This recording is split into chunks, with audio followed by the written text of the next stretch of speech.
Hello everyone, welcome to this class. So today I will discuss with you 25 questions of polity, and these questions will cover the full syllabus of polity. And also we will understand the questions briefly with some important facts. So let's begin the class. So here is our first question, that is, which of the following best describes the term point of order? We have to choose an option which describes the term point of order. First, we need to understand what is point of order. So, a point of order is raised by a member when the proceedings of the House do not follow the normal rules of procedure.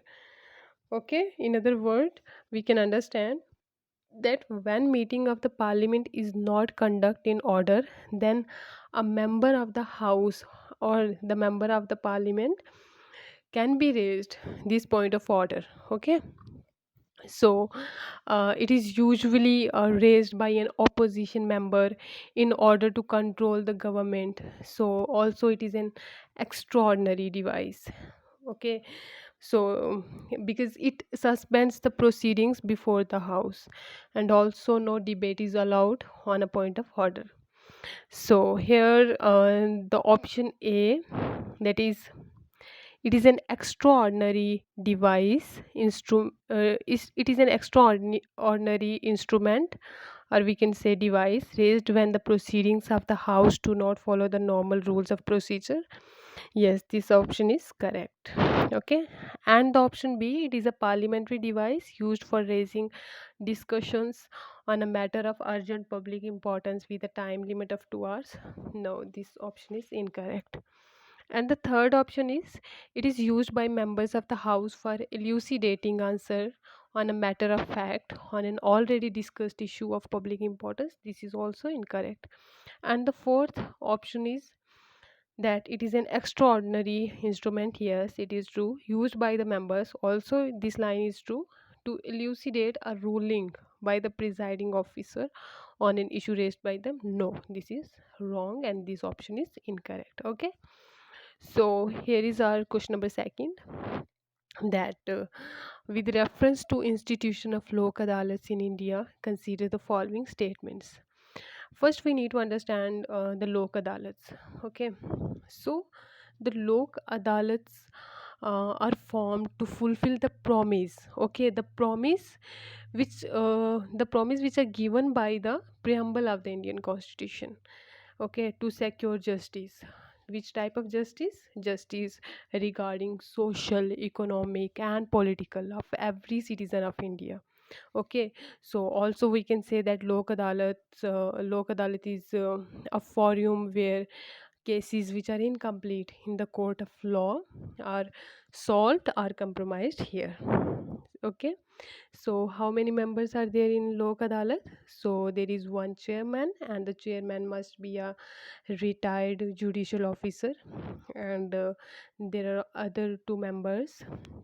They should be a lawyer and one social worker. Okay, so also you have to remember this, that there is no court fee payable when a dispute is filed in a Lok Adalat. Okay, so here are three options. Option 1 is, it has been given statutory status under the Legal Service Authorities Act 1987. So we have to choose the correct options. Yes, this is correct. And the second is, a Lok Adalat can be organized by both Supreme Court as well as High Courts.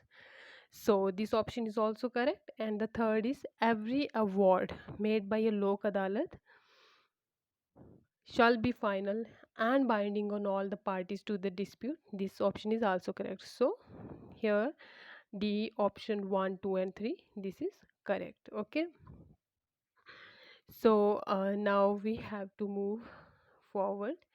So here is our question number 3, that consider the following statement regarding state legislative council. Okay, so first you need to understand state legislative council.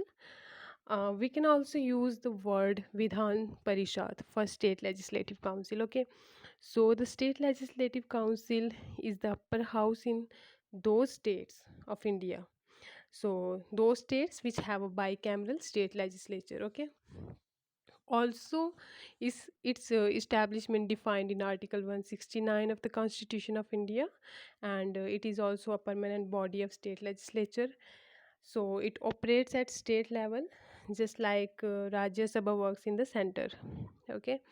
So now in India we have six states.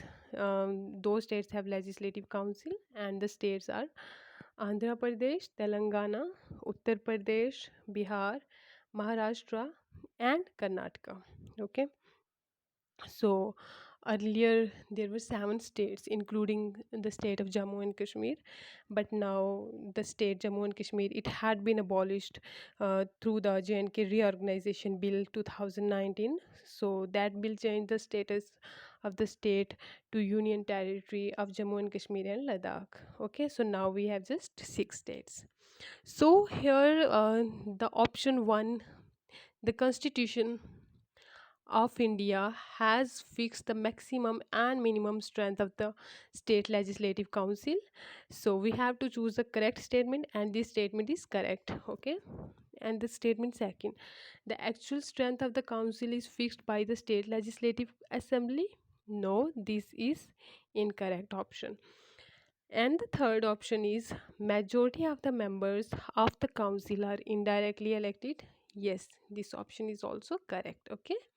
So option 1 is correct because the maximum and minimum strength of the state legislative council is fixed by the constitution as one third of the members of the state legislative assembly and 40 respectively. Okay, so this is done to ensure the predominance of directly elected house. So the minimum strength of 40 fixed by the constitution is not applicable to the state of Jammu and Kashmir. Okay, because its council has 36 member under the provision of its own state constitution. So the statement second is also this is not correct. Okay, because the actual strength of the state legislative council is fixed by the parliament and not by the state legislative assembly. Okay, so this option is incorrect, and the option third is correct because 5/6 of the total members of the legislative council are indirectly elected, while 1/6 of the total members of the council, those members are nominated by the governor of the state. Okay, so here option 1 and third is correct. Option C, this is correct. Now here is our question number 4. Which of the following may act as a president when a vacancy occurs in the office of president? So now we have to choose option that those options which may act as president when the vacancy of the president is vacant. Okay, so now our president is Ramnath Kovind, and who is the first president of India. So the first president of India is Dr.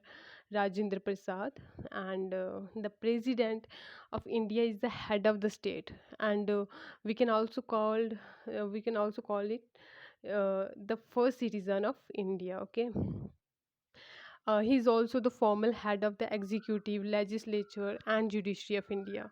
So, in India, the president also act as the commander in chief of the Indian Armed Force. Okay, so the article related to president are 52 to 62. So, under these articles, information is given that how a president is elected and about his powers and functions. Also, his impeachment process is given.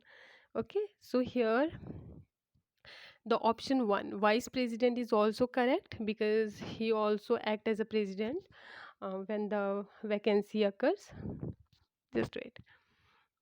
Okay, and the option second chief justice of India, this is also correct option. Okay, so the third option deputy chairman of Rajya Sabha, this is incorrect, and the fourth senior most chief justice of a high court, this is also incorrect. Okay, so when vacancy occurs in the office of president because of his resignation or removal or death or any other reason, okay, then the vice president act as a president until a new president is elected. Okay, So in case if the vice president is vacant, then the chief justice of India, so he acts as a president, okay, or we can say discharge the function of the president. So here option 1 and 2 is correct and third, fourth are incorrect. So option A is true.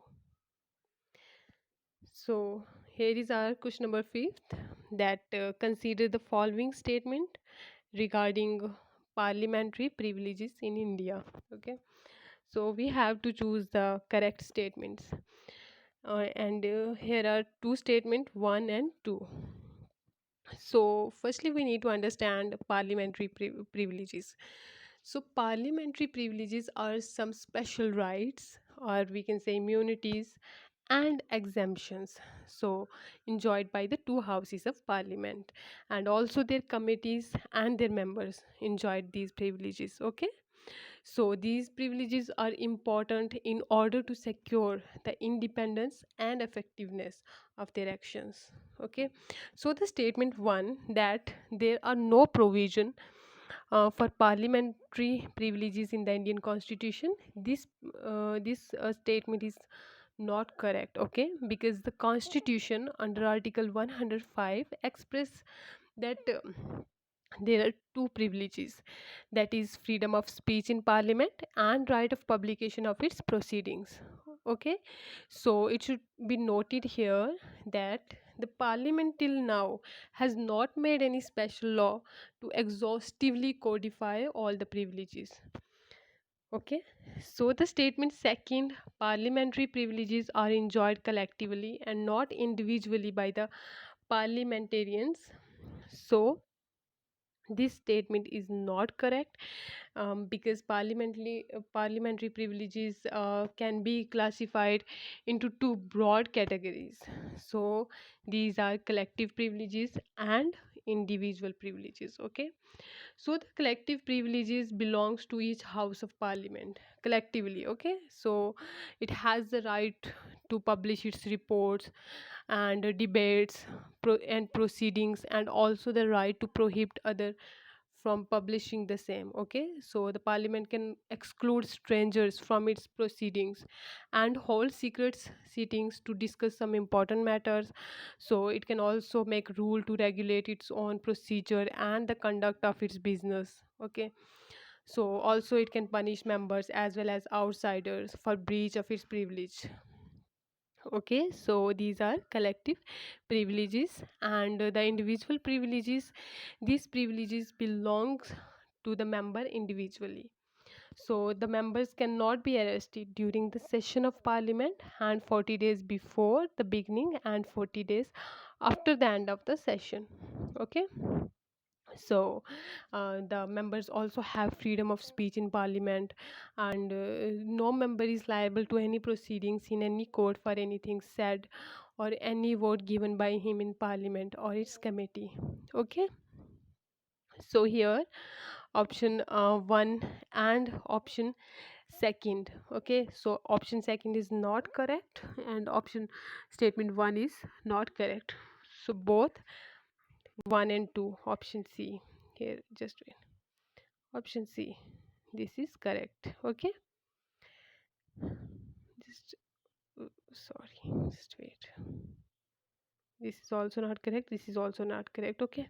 So now here is our question number 6. In question number 6, which of the following promote cooperative federalism in India? Okay. So Uh, here are three options. One is interstate council, and two is distribution of judicial power between the Supreme Court and the High Court, and third is, it is third, not two, presence of Rajya Sabha in the Parliament. So we have to select the correct answer. Okay. So here statement one, that is interstate council. This is correct. Okay. This is correct option, because interstate council is created on the recommendation of Sarkaria Commission. You have to remember this commission, that is Sarkaria Commission. Okay, it helps resolving disputes between the center and states, and so promote cooperation between them. Okay, so the second option, that is distribution of judicial power between the Supreme Court and the High Court, this is incorrect. Okay, this this second option is incorrect, because in India there is integrated judicial system. Okay, the single system of courts enforce both the central and state laws, so there is no division of judicial power between Supreme Court and High Court. And the statement third, or we can say option third, this is correct. Presence of Rajya Sabha in the parliament, this is correct. Okay, there is a representation of states in the Rajya Sabha. So the Rajya Sabha protects and promotes the interest of the states at the national level, and it also checks the excessive power enjoyed by the center. Okay, so here option 1 and 3, this is 3, are correct. Option A. Okay, so here is our question number 7. Consider the following statement with reference to elections. Okay, so we have to consider these statement, and we have to choose the correct statements with reference to election.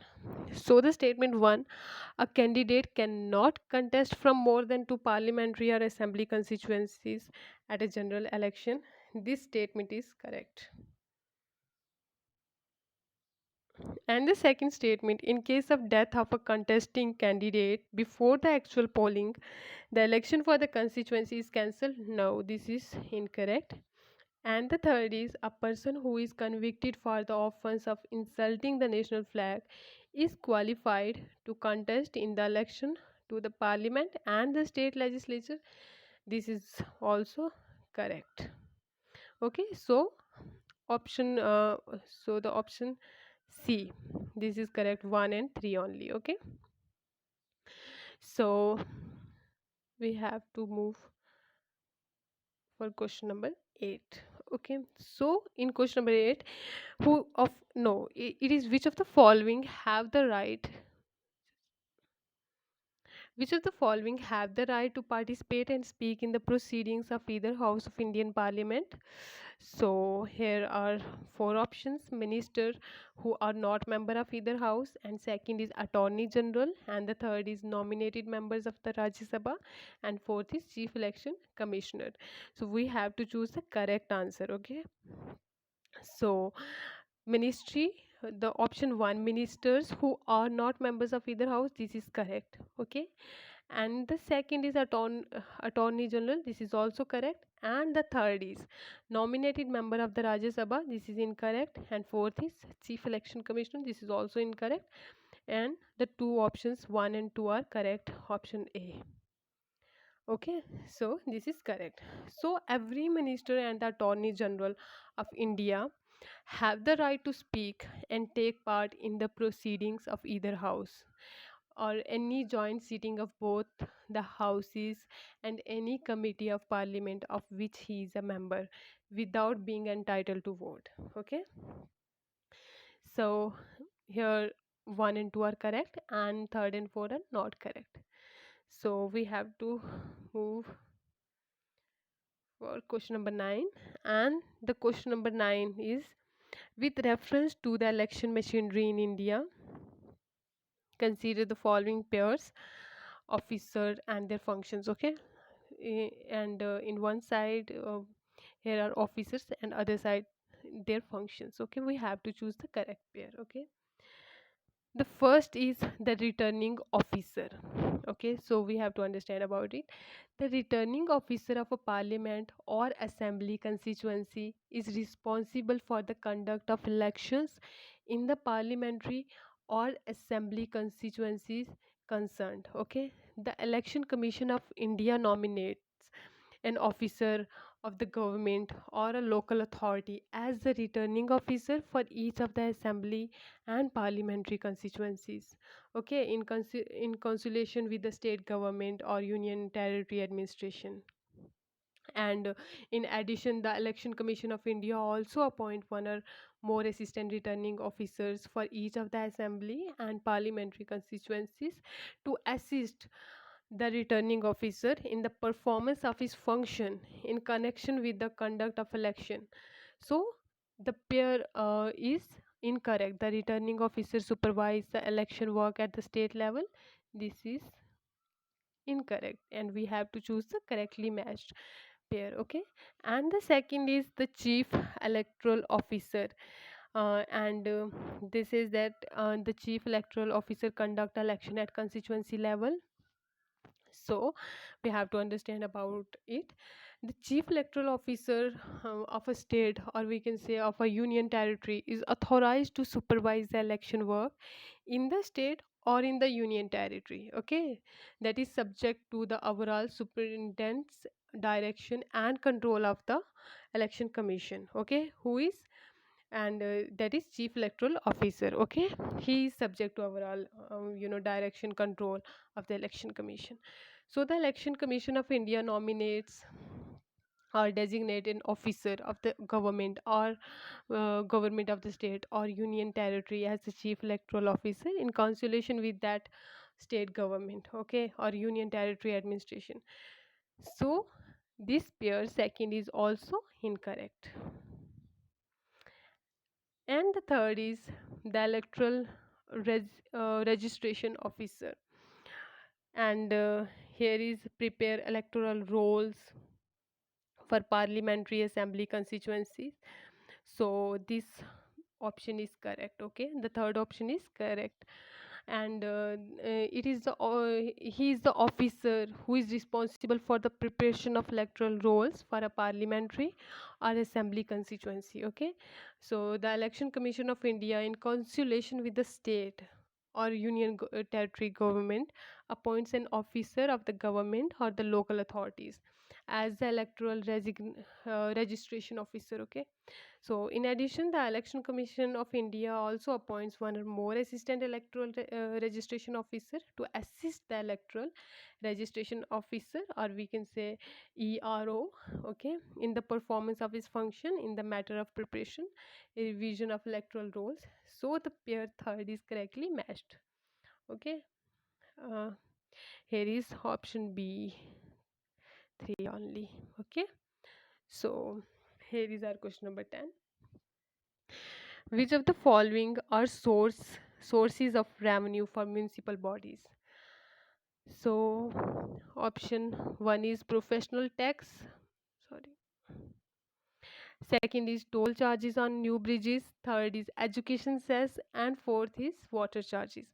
So here all the options are correct. Okay, we have to choose the correct answer, and these four are correct.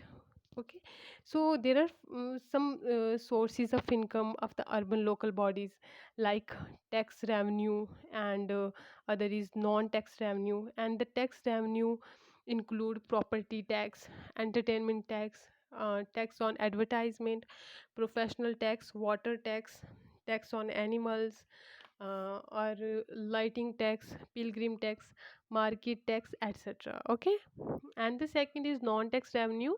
So this source of income includes rent on municipal properties, fees and fines, royalty, profits and dividends, interest, etc. Okay, so here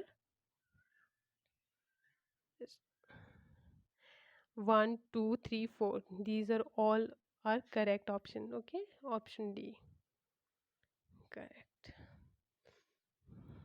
Here is question number 11. The nomination paper of a candidate seeking election to the Lok Sabha should furnish which of the following information? So here we also have to choose the correct answer. So the one is whether the candidate has been convicted or acquitted or discharged in any criminal offense in the past. This is correct. Second is the assets of his or her spouse and the assets of dependents. This is also correct. And the third is the educational qualification of the candidate. This is also correct. Okay, so here these three options are correct. Okay, 1, 2 and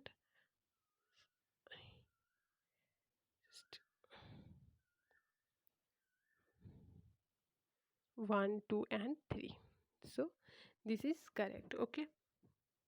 Now we have to move forward. So here is question number 12, and consider the following statements with reference to an election petition. Okay, so we have to understand about election petition. An election petition is a procedure, okay, for inquiring into the validity of the election results of parliamentary or local government elections. In other words, we can also understand that it is a means under law to challenge the election of a candidate in a parliamentary or assembly or local election. Okay, so the constitution lays down that no election to the parliament or the state legislature is to be questioned except by an election petition presented to such authority and in such manner that it provided by the appropriate legislature. Since 1996, the election petitions are triable by high courts alone, okay, but the appellate jurisdictions lies with the Supreme Court alone. So the statement 1, it says that an election petition alleging malpractice during the election can be filed only by another candidate and not by an electoral. So this statement is not correct. Okay, any electoral or candidate can file an election petition if he or she thinks there has been malpractice during the election. Okay, so an election petition is not an ordinary civil suit but treat it as a contest in which the whole constituency is involved. And statement second, that election petitions can only be filed in the concerned high courts, and this is correct. And third is, if an election petition is upheld, it can lead to the restaging of the election in that constituency. This is also correct. So the statement second and third are correct because election petitions are tried by the high courts of the state involved, and if upheld, can even lead to the restaging of the election in that constituency. Okay, so here uh, option 2 and third, that is C, this is correct. So question number 13, that which of the following components form a part of the union budget. Okay, we have to choose the components, and those components form those components who form a part of the union budget. Okay, so the option 1, estimates of revenue and capital receipts, and the option second, ways and means to raise the revenue. Third is economic survey, this is wrong. And fourth is estimates of expenditure. Okay, here 1, 2, and 4 are correct, and third is incorrect. Okay, 1, 2, and 4. So option B. Okay, this is correct. So we have to understand about the economic survey. So economic survey is an annual document prepared by advisors to the finance minister and tabled in the parliament a day before the union budget. Okay, so a flagship document of the finance ministry, or we can say the economic survey, is a review of the developments in the Indian economy over the previous 12 months along with policy prescription. So it is not part of the union budget. Okay, so here 1, 2, and 4 are correct. So here is question number 14th. So here we also choose the correct answer. Which of the following is or are the reasons for the ineffectiveness of parliamentary control of the executive in India? Okay, so here are three options and we have to choose the correct answer. So the one is the large size of the parliament. Yes, this is correct. And the second is increase in the delegated legislation. So this is also correct.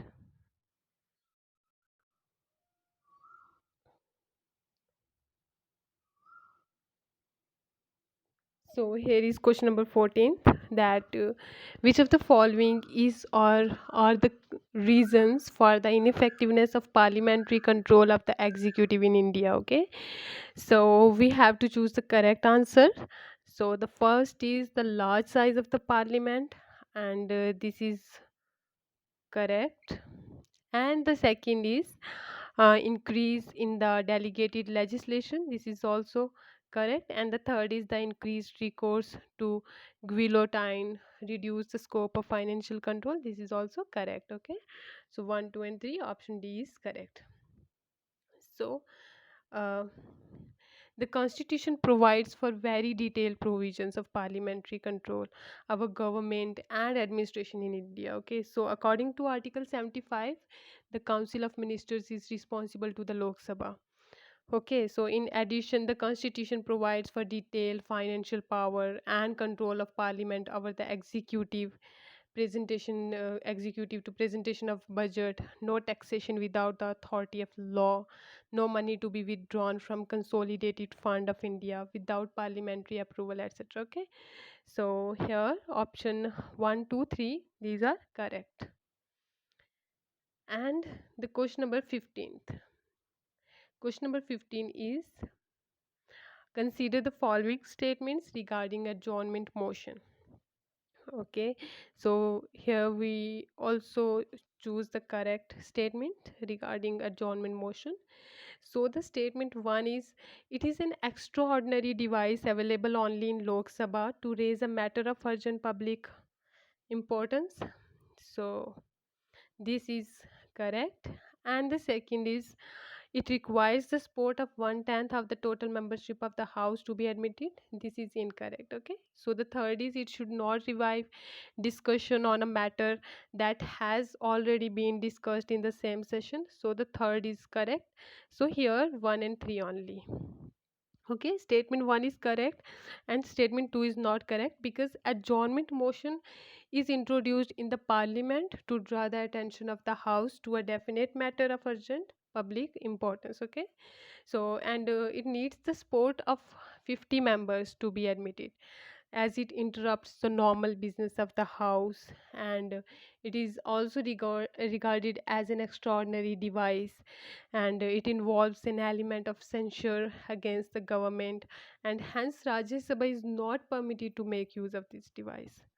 And the statement third is correct, because the right to move a motion for an adjournment of the business of the house is subject to some restrictions. Okay, that it should raise a matter which is definite, factual, urgent, and of public importance, and it should also not cover more than one matter, and also it should be restricted to a specific matter of recent occurrence and should not be framed in general terms.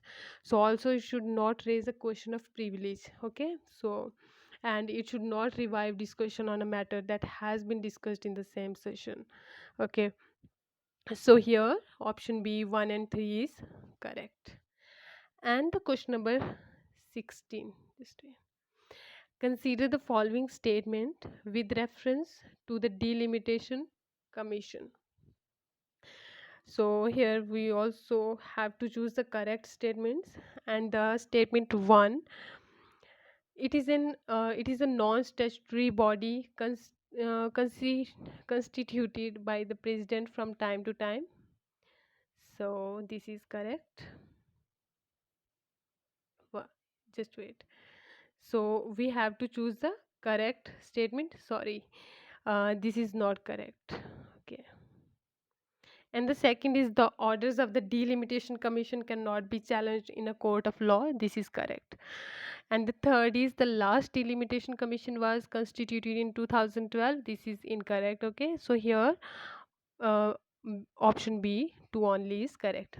So the statement 1 and 3 are not correct, because after every census a readjustment is to be made on allocation of seats in the Lok Sabha to the states, and also on the division of state into a territorial constituencies, and the parliament is empowered to determine the authority and the manner in which it is to be made. So accordingly, the parliament has enacted the delimitation commission acts in 1952, 1962, 1972, and 2002 for this purpose. So hence it is a statutory body. Okay, so the allocation of seats in the Lok Sabha to the states and is frozen at the 1971 level till 2026 by the 84th Amendment Act. Okay, so statement 2 is correct because the constitution declared that the validity of any law relating to the delimitation of the constituencies or the allotment of seats to such constituencies cannot be questioned in any court. Okay, so consequently the orders issued by the delimitation commission become final and cannot be challenged in any court. So here option B is correct. And the question number 17 is parliamentary tools kangaroo and guillotine are associated with which of the following motions? Privilege motion, calling attention motion, adjournment motion, or closure motion. So here option D is correct and other three options are incorrect. Okay, closure motion. What is closure motion? And we have to understand this. Closure motion is a motion that is moved by a member to cut short the debate on a matter before the house. Okay, so if the motion is approved by the house, the debate is stopped for with and the matter is put to vote. So there are four kind of closure motion. So the one is simple closure, and the simple closure is when a member moves that the matter having been sufficiently discussed been now put to vote. Okay, and the second is closure by compartments motion.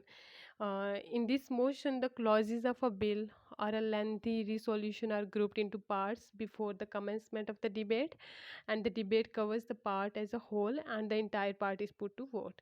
And the third is kangaroo closure. So, under this type of motion, only important clauses are taken up for debate, and the voting and the intervening clauses are skipped over and taken as passed. And the next one is guillotine closure, or fourth is guillotine closure. So it is one when the undiscussed clauses of a bill or a resolution are also put to vote along with the discussed ones due to want of time. Okay, so hence option D, closure motion, is correct. And privilege motion, so it is concerned with a breach of parliamentary privileges by a minister, and it is moved by a member when he feels that a minister has committed a breach of privilege of the house or one or more of its members by withholding facts of a case or by giving wrong or distorted facts. Okay, and the calling motion, attention motion, so it is also introduced in the parliament by a member to call the attention of a minister to a matter of urgent public importance. Okay, and to seek an authoritative statement from him on that matter. And adjournment motion, so it is introduced in parliament to draw attention of the house to a definite matter of urgent public importance and needs the support of 50 members to be admitted. Okay, so here option D, closure motion, is correct. And the question number 18 is which of the following limits the sovereignty of the Indian Parliament? So we have to choose option, those option which limits the sovereignty of the Indian Parliament. The first is written nature of the Constitution, and second is federal system of government, third is system of judicial review, and the fourth is directive principle of state policy. Here all the three options are correct and the fourth is incorrect. One, two, three are correct and the fourth is incorrect. Okay, so Indian Constitution maintains a proper synthesis between the British principle of parliamentary sovereignty and the American principle of judicial supremacy. Okay, so the written nature of the constitution is the because the constitution is the fundamental law of the land in our country, so it has defined the authority and jurisdiction of all the other organs of the union government and the nature of interrelationship between them. Okay, so hence the parliament has to operate within the limits prescribed by the constitution. Okay, so here 1, 2 and 3 are correct. Option A is correct and the fourth is not correct. So here is question number 19. Which of the following are the compulsory provisions of part ninth of the Constitution? So here we have to select the correct answer. So the one is establishment of a state, election commission for conducting elections to the panchayats. Second is authorizing the panchayats to levy, collect and appropriate taxes, duties, tolls and fees. And the third is constitution of a state finance commission every 5 years. So here 1 and 3 are correct and the second is incorrect. Okay, and the second is incorrect. So the next is question number 20. For which of the following economic activities is it mandatory to consult the Gram Sabha under the PISA Act 1996? So, land acquisition, grant of mining license for minor minerals. Third is ascertaining ownership of minor forest produce. So, here we have to select the correct answer, and the three options are correct: 1, 2, and 3. So, under the PISA Act of 1996, there are some provisions have been made for empowering Gram Sabhas. Okay, so the Gram Sabha or the panchayats at the appropriate level shall be consulted before making the acquisition of land in the scheduled area for development projects and before resettling or rehabilitating persons affected by such projects in the scheduled areas. However, the actual planning and implementation of the projects in the scheduled areas shall be coordinated at the state level. So, option 1 is correct, land acquisition. Okay, and the planning and management of minor bodies in the scheduled area shall be entrusted to panchayats at the appropriate level. Okay, so the recommendations of the Gram Sabha or the Panchayat Sabha or the panchayats at the appropriate level shall be mandatory for grant of prospecting license or mining lease for minor minerals in the scheduled area. So the option second is also correct, and the third, ascertaining ownership of minor forest produce, it is also correct. So here 1, 2, and 3 option D is correct. Here is question number 21. The Speaker pro tem of the Lok Sabha is uh, option A, elected by the member of the Lok Sabha. Option B, nominated by the outgoing Speaker. Just wait. Option A is incorrect. Option B is also incorrect, and the option C, nominated by the party in the majority. This option is also incorrect, and the option D, appointed by the president. This is correct. Okay. So here is question number 22, that with reference to judges of the Supreme Court and High Court, consider the following statement. Okay, so we have to consider those statements which are correct. So the first is the Constitution has not prescribed a minimum age for appointment as a judge. So appointment as a judge for both the Supreme Court and High Court, this statement is correct. And the second is a judge hold office until he attains the age of 65 years in case of both Supreme Court and High Court judges. This is incorrect. And the third is a Supreme Court judge can resign from his office by writing to the president, while a High Court judge resigns by writing to governor. This is also incorrect. So here option C, that is one only. This is correct. Okay. So now here is question number 23. So the question number 23 is, if a person fails to intimate his choice of the house within 10 days of being elected to both the houses of the parliament, which of the following would happen?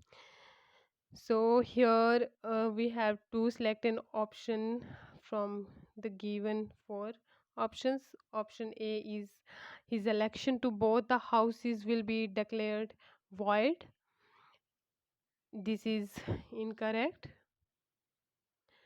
Second is his seat in the Rajya Sabha will become vacant. Yes, this is true. Third is his seat in the Lok Sabha will become vacant. No, he will be disqualified under the 10th schedule of the Constitution. No, here only option B is correct. Okay. So person cannot be a member of both houses of parliament at the same time. So the Representation of People Act 1951 provides that if a person is elected to both the houses of parliament, he must intimate within 10 days in which house he desires to serve. So, in default of such intimation, his seat in the Rajya Sabha becomes vacant. So, the statement B is correct. Okay. So, now here is question number 24, that is, with reference to statutory grants given under Article 275, consider the following statement. So we have to choose the correct statement. Okay. So the statement first is, they are given by Parliament to the state which are in need of financial assistance and not to every state. This is correct. And the second is, they are given to the states on the recommendation of the Finance Commission. This is also correct. Okay. So the option C, both 1 and 2, these two options are correct. And the question number 25, the last question of this session is, which of the following can increase the number of puisne judges in Supreme Court? A. President, B. Chief Justice of India, C. Parliament, and D. Collegium consisting of 5 senior most judges of Supreme Court. So here the correct option is option C, that is Parliament. Okay. So at present the Supreme Court consists of 31 judges. One is Chief Justice and other 30 are other judges. Okay. So in February 2009, the center notified an increase in the number of Supreme Court judges from 26 to 31, including the Chief Justice of India. So this followed the enactment of the Supreme Court Amendment Act 2018. Okay, originally the strength of the Supreme Court was fixed at 8. Okay, so the parliament has increased this number of other judges progressively to 10 in 1956, to 13 in 1960, and to 17 in 1977, and to 25 in 1986. So parliament is authorized to increase the number of puisne judges in Supreme Court. Hence option C is correct, that is parliament. Okay. So here we are ending this session, and hope you like this class. Thank you very much.